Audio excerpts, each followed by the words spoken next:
మరి ఈరోజు నేను మనవి చేస్తున్నా, మాది హాస్పిటల్ కూలిపోయే పరిస్థితికి వచ్చింది. ఎవరి పేరు మీద కట్టిందో తెలుసా నాయన? నీ పక్కన కూర్చున్నటువంటి మన ఎమ్మెల్యే పర్ణికా కన్స్ట్రక్షన్ పేరు మీద కట్టిండు. దాన్ని జర పోయి చూసిరపో, దాని గతి ఏముండదో. మొత్తం కూలిపోయే పరిస్థితి అయిపోయింది. కూలిపోతున్నాయి, ఎవరి ప్రాణాలు పోతాయో అర్థం కానటువంటి పరిస్థితి. కాబట్టి సీఎం గారికి నేను మనవి చేస్తున్నా, మంది మీద ఏడ్చేది బంద్ చేసి నీవేం చేస్తున్నావు చెప్పు. సంవత్సరంన్నర అయింది చెప్పు. నేను ఒక్క ఇల్లు ఏడ కట్టించు చెప్పు. మరి మేము కూడా పైసలు ఇస్తున్నాం కదా. కేంద్రం ఒక్క పైసా ఇవ్వలేదని చెప్పు. మరి ప్రధానమంత్రి ఆవాస్ కింద అరే ఈరోజు ప్రతి ఇంటికి మీరు 31,80,800 ఇండ్లకు ఫ్రీ కనెక్షన్స్.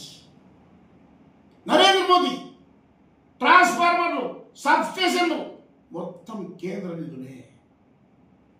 కాబట్టి అదుపుని తప్పి మాట్లాడకుండా నీట్గా మాట్లాడినాయినా. మా మంత్రుల స్థాయికి నువ్వు సరిపోవు. మా ప్రధానమంత్రి కాలిపోటీ కూడా నువ్వు సరిపోతలేవు. ఆడపోయి కాలు మొక్కు, బయట వచ్చి తిట్టు. ఈ కార్యక్రమం మంచిది కాదు. ఒక సీఎంగా హోందాగా ప్రవర్తించు. అందుకే ఈరోజు కాంగ్రెస్ అంటేనే ఎమ్మెల్యేలు మినిస్టర్లకు పడినారు, మినిస్టర్లు సీఎం పడినారు. ఈయన పరిస్థితి ఆక్సిజన్ మీద, వెంటిలేటర్ మీద ఉన్నాడు ఇప్పుడు మా సీఎం గారు. ఎప్పుడు వెంటిలేటర్ తీస్తారో తెలియదు. కాబట్టి నరేంద్ర మోదీకి తిస్తే నాకు రాహుల్ గాంధీ గారి సర్టిఫికేట్ దొరుకుతుందని అనుకుంటున్నాను. టీఆర్ఎస్ అట్లే అతిగా మాట్లాడి పోయిన వాళ్ళ సంఘానికి. ఇప్పుడు కాంగ్రెస్ మా గురించి మాట్లాడుతూ మా బతి ఏమైంది? అరే ఢిల్లీలో డిపాజిట్ 0 వచ్చినాయి. భారతీయ జనతా పార్టీ గురించి మాట్లాడే దమ్మ అనేది. 22 రాష్ట్రాల్లో ముఖ్యమంత్రులు ఉన్న భారతీయ జనతా పార్టీ ఈరోజు 22 కోట్ల మంది మెంబర్షిప్ ఉన్నటువంటి భారతీయ జనతా పార్టీ. ఈ తెలంగాణలో 42 కోట్ల మంది మెంబర్షిప్ ఉన్నటువంటి భారతీయ జనతా పార్టీ గురించి మాట్లాడే దమ్ము నీకు లేదు. నీ అరువుడవు కూడా కాదని చెప్పి నేను మనవి చేస్తున్నా. అది లేక కొడుకు పుడితే కొడుకుగా నువ్వు లొట్టపోయినట్ల. అరే మంచి ముఖ్యమంత్రి పోస్ట్ వచ్చింది, భాష మార్చుకో, నీ స్టైల్ మార్చుకో, మంచి పనులు చెయ్యి.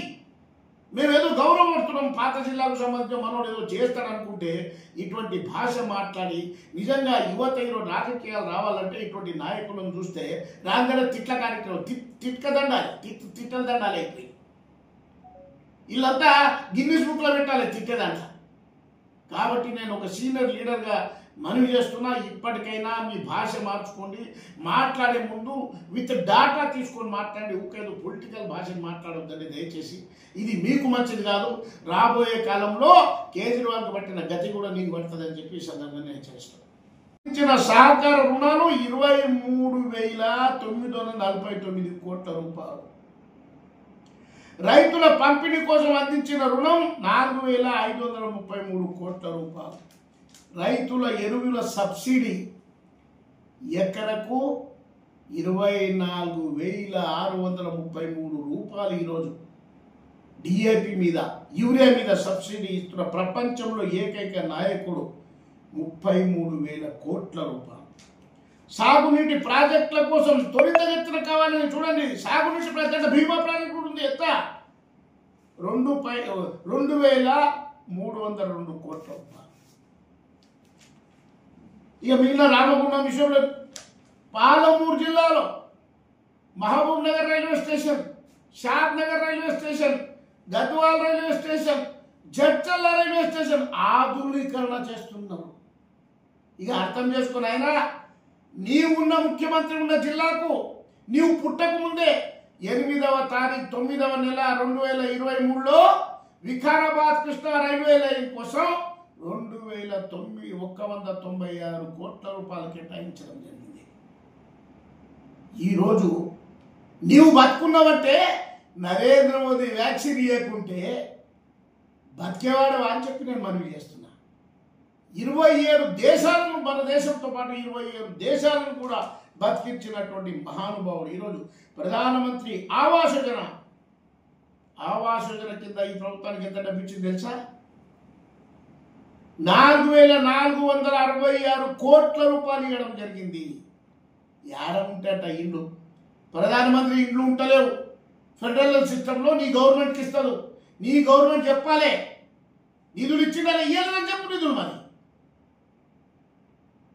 నీ 6 గ్యారెంటీలు ఏమైనా సంవత్సరంన్నరా పెళ్ళైతే పిల్లగాడు పుట్టి నడవని తెలుస్తుండే వచ్చి మాది అది ఏమిటి అత్తసొమ్మాలు దానం చేసినట్ల నీవేమిచ్చినో చెప్పని అడుగుతున్నా నేను ఈరోజు ఇనాగ్రేషన్ చేసిన నీవే నీ ₹1 ఇచ్చినో చెప్పు. జాతీయ ఆరోగ్య మిషన్ కింద 6,438 కోట్ల రూపాయలు ఇచ్చింది. మీరు ఆశ్చర్యపోతారండి. మిడ్ డే మీల్స్ కోసం,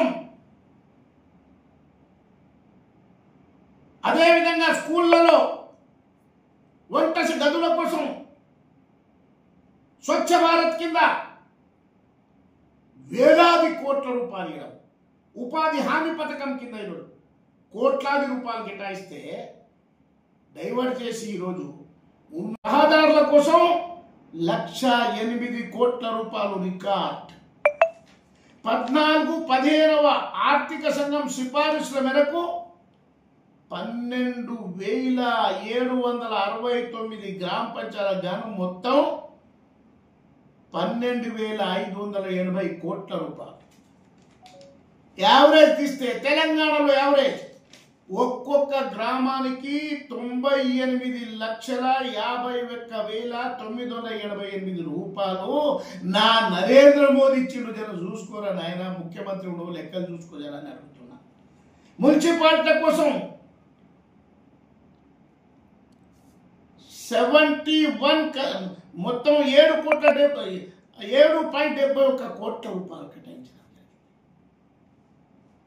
ప్రధానమంత్రి గ్రామీణ సడక్ యోజన కింద ఈ సిగ్గు రావాలి, జర చూసుకో, 3,672 కోట్ల రూపాయలు కేటాయిస్తే ప్రధానమంత్రి సడక్ యోజన కింద ఈ రోజు వరకు కూడా 1,726 కోట్లు ఖర్చు పెట్టడం జరిగింది. యూటిలైజేషన్ సర్టిఫికేట్ ఇచ్చే పరిస్థితి లేదు. హైదరాబాద్ మెట్రో విషయంలో నేను హైదరాబాద్ గురించి 1,458 కోట్ల రూపాయలు, ఇంటింటికి నల్ల కోసం నీళ్లు, స్వచ్ఛమైన నీళ్ల కోసం జల్ నల్ సే జల్ 1.88 కోట్ల రూపాయలు కేటాయించడం జరిగింది. ఒక్కటొకటి చెప్తుపోతే తపాలా బ్యాంకింగ్ కోసం 7,479 కోట్ల రూపాయలు, కిసాన్ సమ్మాన్ నిధి యోజన ద్వారా రైతుల ఖాతాలో డైరెక్ట్గా, నేను చెప్పేది ఈయన పుట్టక ముందే చెప్తున్నా, 9,028 కోట్ల రూపాయలు. కంటూ కనిపిస్తారేవా? ఈరోజు ప్రధానమంత్రి కేంద్ర నిధులు లేకుంటే అసలు మీ పుట్టగతులు ఉంటాయని చెప్పి నేను మనవి చేస్తున్నా. ఇంకో పెద్ద అబద్ధం ఏం చెప్తానంటే, అసలు ప్రధానమంత్రి చెప్పిందంట స్విస్ బ్యాంక్లో ఉన్న డబ్బులు తీసుకొని వస్తే ఒక్కొక్క బీదా అకౌంట్లో 10-15 వేల రూపాయలు వేస్తాయని చెప్పిందంట, 10-15 లక్షల రూపాయలు వేస్తాయని చెప్పి. నిజంగా ఒకవేళ ఆయన అకౌంట్లో వేస్తానని చెప్పి చూపెడితే, నేను ఆ రోజు డిమాండ్ చేస్తా, ఈ రోజు డిమాండ్ చేస్తున్నా, ఒకాలతో చేస్తా, నా రాజకీయ సన్యాసం తీసుకుంటా, నువ్వు సీఎం పదవికి రాజీనామా ఇవ్వాలని చెప్పి నేను డిమాండ్ చేస్తున్నా. అదే ఆయన ఏమన్నాడు? నిజంగా ఈ దొంగలు దాచుబడి, మీరే దొంగలంతా, దొంగలు దాచుకున్న డబ్బును తీసుకొని వస్తే పంచుకుంటే ఒకరికొకరికి ఇంత డబ్బు వచ్చే అవకాశాలు ఉంటాయని చెప్పింది. కానీ నేను తీసుకొని వచ్చి అకౌంట్ వేస్తానని చెప్పాలి. ఇంకింత జ్ఞానం అని ఉండాలి కదా. మాట్లాడేటప్పుడు ఒక ముఖ్యమంత్రిగా ఏం మాట్లాడాలి అర్థం కాని అట్లా మాట్లాడడం చాలా ఆశ్చర్యం కలిగించింది. నేను అడుగుతున్న ప్రధానమంత్రి గారు చెప్పిండు, మీ మినిస్టర్లు వచ్చి మా మినిస్టర్లు చెప్పానంట, ఏం చేసింది చెప్పాలంట. మేము